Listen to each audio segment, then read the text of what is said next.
रमेश एक छोटे गांव में रहता था। उसकी एक छोटी सी दुकान थी जहां वो रोजमर्रा का सामान बेचता था। दिन भर दुकान पर बैठना, ग्राहक का इंतजार करना और दिन के आखिर में गिनती करना, बस यही उसकी जिंदगी बन चुकी थी। लेकिन रमेश खुश नहीं था। उसे लगता था कि उसकी किस्मत ही खराब है। रमेश मन में सोचता हुआ, मेहनत तो मैं भी बहुत करता हूँ, फिर भी जिंदगी में कुछ बदल ही नहीं रहा। शायद मेरे नसीब में यही लिखा है।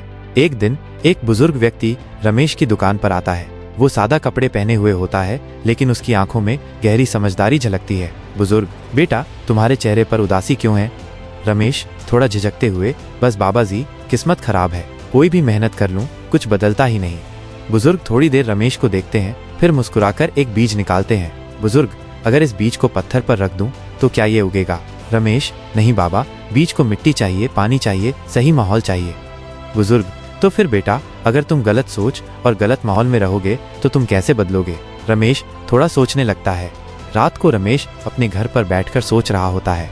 उसके दिमाग में वही सवाल गूंज रहा होता है, क्या वो सच में गलत माहौल और सोच में फंसा हुआ है? अगले दिन से वो खुद को बदलने की ठान लेता है।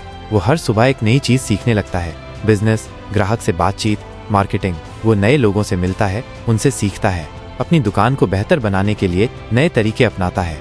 धीरे धीरे उसकी मेहनत रंग लाने लगती है। उसकी दुकान में ज्यादा ग्राहक आने लगते हैं, उसकी इनकम बढ़ने लगती है। लेकिन सबसे बड़ी बात, अब रमेश की सोच बदल चुकी थी। 5 साल बाद रमेश अब एक सफल बिजनेसमैन बन चुका है। उसकी अब एक बड़ी दुकान है जहां कई लोग काम करते हैं। वही बुजुर्ग व्यक्ति एक दिन फिर से उसकी दुकान पर आता है। बुजुर्ग मुस्कुराते हुए, तो बेटा क्या तुम्हारी किस्मत खराब थी? रमेश हंसते हुए, नहीं बाबा, खराब मेरी सोच थी। कहानी का सारांश, अगर आप सही सोच और सही माहौल चुने तो आपकी जिंदगी बदल सकती है। मेहनत कीजिए, सीखिए और खुद को बेहतर बनाइए। जिंदगी खुद ब खुद बदल जाएगी।